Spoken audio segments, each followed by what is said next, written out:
Yes, I'm in at last. In a tree.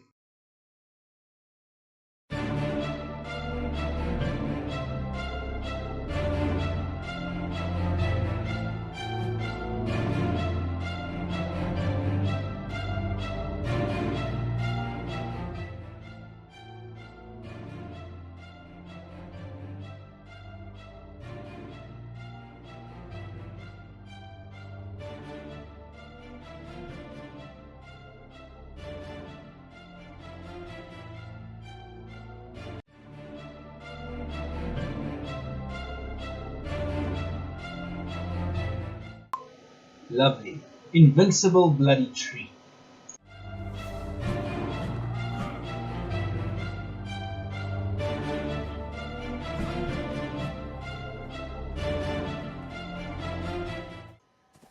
Baby, come back!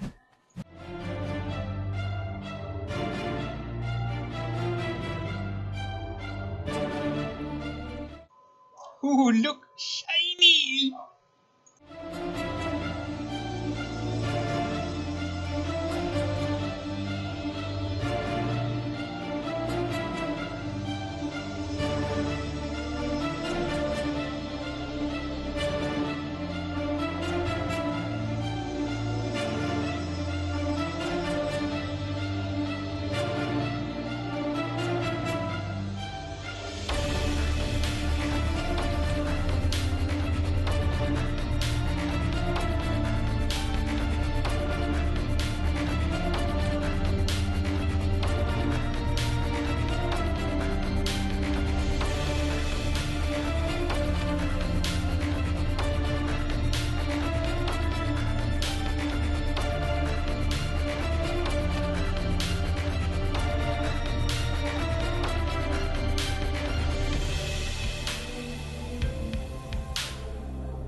And boom, you're out.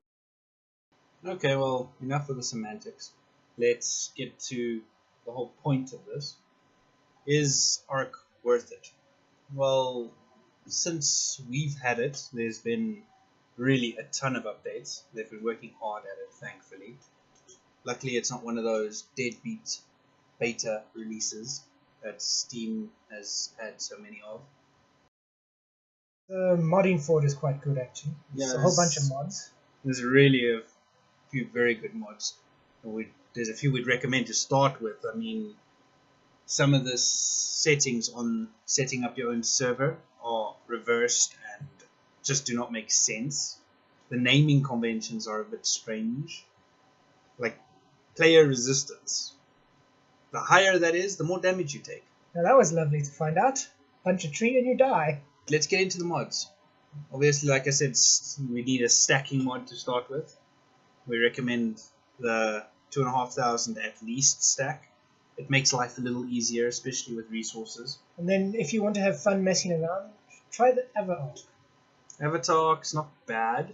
It's really good, but you have to use a console cheat to get the flag in. So obviously you must do that on your own server or a non-BattleEye server. To make everybody the avatar you can, only if you're admin.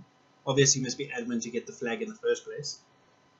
And then you can disable and enable different bending. And you can also make it so that anybody can be the avatar, or everybody can be the avatar, depending on the group you're playing with.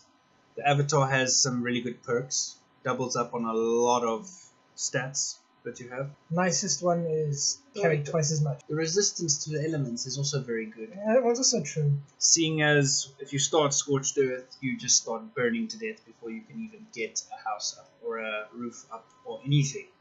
A roof won't count. You actually need 4 walls, a floor, and a ceiling before it counts as a house. And obviously you must look in the canyons for water, otherwise you're in big trouble. But at least they've added a lot more water wells into Scorched Earth, so that at least you can get water without having to go into a zone where there could be friggin' crocodiles. Or you need to take mugs to bugs. Mugs to bugs.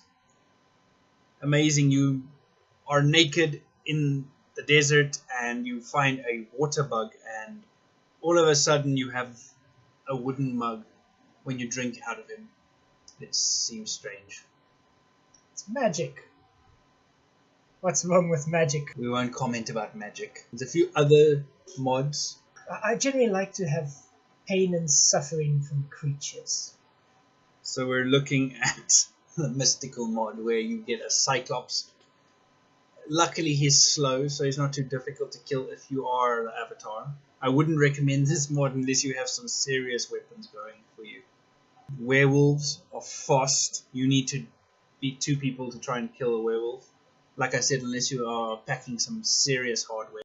The werewolf is fun to fight when he can't get to you. Hippogriff.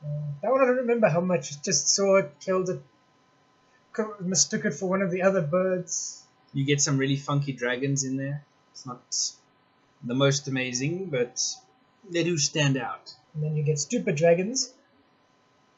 Like when you tame them, they fly off into the sunset. But that's actually taming proper dragons that are tameable. Kind of difficult because you have to go find a nest, steal the egg. Then you have to have about 15 fires to hatch the egg. Even if it is a ice dragon, you have to hatch it over fire. Or you have to have 10 air cons. And what's strange is you have to place them all on the floor. And then you can hatch the eggs. And then you have to pet the dragons however they want. Whether they want cuddles or they want milk. Which you have to go knock out a female dragon. Steal the bottle of milk out of her bosom. And then hope she doesn't wake up and kill you. Hope she doesn't have friends. Especially an alpha friend. All alphas are untamable. But killable. With a lot of effort. We ran into a raptor who was an alpha, and even as Avatar, you just need to run away. Oh, the alpha direwolf. Yo, did a lot of damage. Yeah, well, he was in a pack. They kind of stack their powers when they're in a pack. So if there's 1, it's not too bad. But if there's 5, you're going to be in trouble. We also had nothing at the time, so of course we're going to get owned. And then you get lots of little dinosaurs. Of course, the worst of which is, you're thinking T-Rex, right? Nope. Truden are the worst. They have this, lack of a better word, poison that just, it knocks you out. And then you lie there unconscious, getting your ass eaten. A T-Rex at least does it quickly.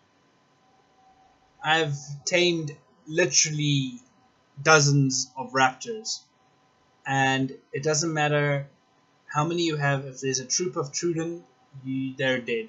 Your raptors are toast. Slightly overpowered, if you ask me. Yeah, they just need to make it that it doesn't always poison you every hit. There is an antidote. You can make a stimulant that can help you, but it's kind of a waste of a resource in my opinion. I'd rather focus on actually getting weapons to protect yourself than something you can just drink and hopefully protect you against some poison that might not ever happen. Or it might not last long enough that you avoid the one bite, next one bites you, you've got poison. Never bother trying the antidote. I would say this is worth it, especially if you enjoy Minecraft. It's the kind of game that gets addictive. You play it for a few hours and you don't realize when the time's gone, especially if you're getting into it. It's a really, really enjoyable game if you can get into it with friends. Alone, obviously, you're going to get bored. I can agree with that statement. Concluding this video, we would say, again, yes, it would be worth buying if you have a bunch of friends to play with on your own maps. And catch us next time when we not only screw each other over, but also review the game. Cheers. Cheers.